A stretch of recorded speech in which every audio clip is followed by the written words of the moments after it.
qua là ai qua dẫm lên cả, này bước qua đúng không? Cái sàn rất sạch.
Không ngủ ư?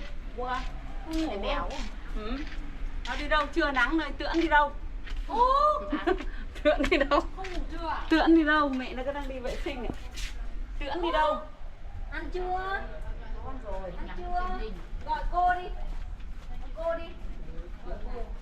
Đây gọi cô ấy. Cô. Mình hỏi chơi thôi. Thẳng nó này, nó lại thế. Cam nó không như cam. Cháu kêu lắm. Đúng đâu, đúng đâu. Ngố đâu. Đâu đi cam. Đòi gì con? Đòi gì? Là còn chỗ ngồi, thế nhưng mà thực phẩm lại hết. Trưa rồi thì chị ở nhà chứ.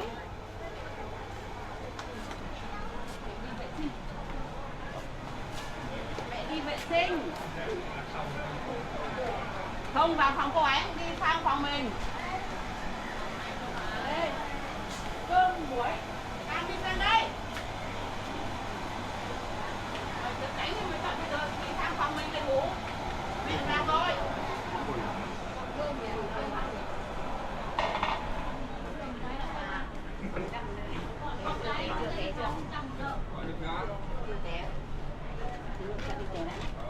Chinh chinh chinh chinh chinh chinh.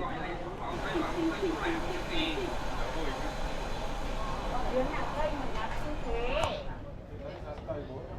Cây mà đặt như thế.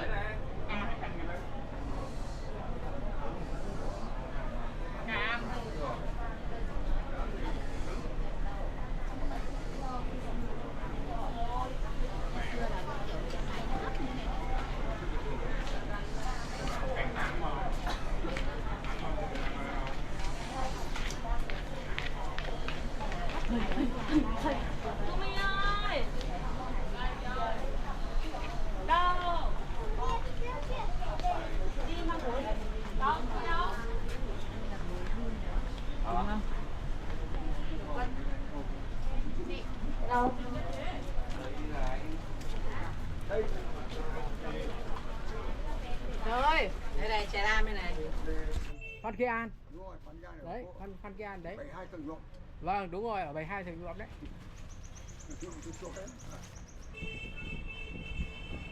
Từ thời mỹ thuật Đông Dương. Đấy, ở đây đấy. À vâng. Cháu ông bằng anh là Cháu biết mà. tôi là Giang Phan. Vâng. Ngọc Nguyên. Anh có khác phải ăn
nếp như rồi đi thế này.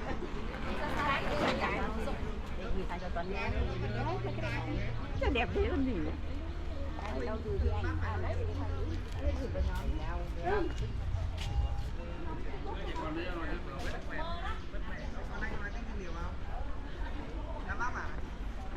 Con nói tiếng chưa hiểu không? Con nói tiếng gì? Đó. Con này tiếng tiếng bác không?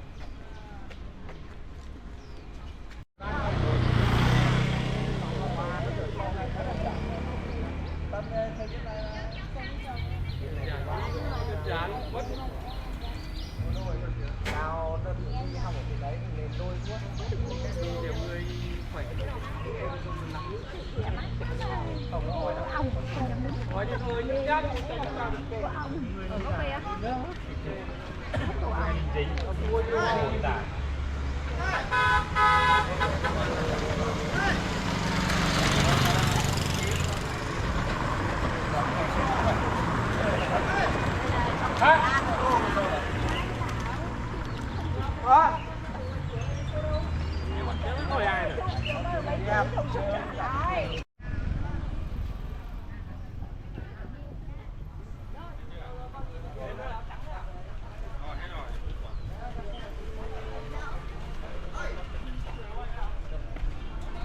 Đấy, hàng cổ chung này là chung mới ở trong cổ.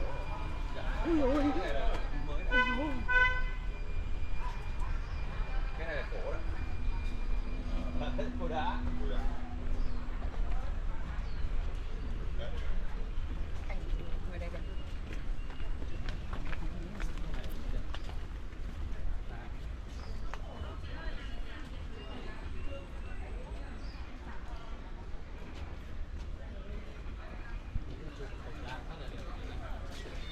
Đây trong tức là đây là dân người ta vẫn sinh sống ở đây. Bảo tồn Không cho xây dựng.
dân ở trong này thì như thế nào?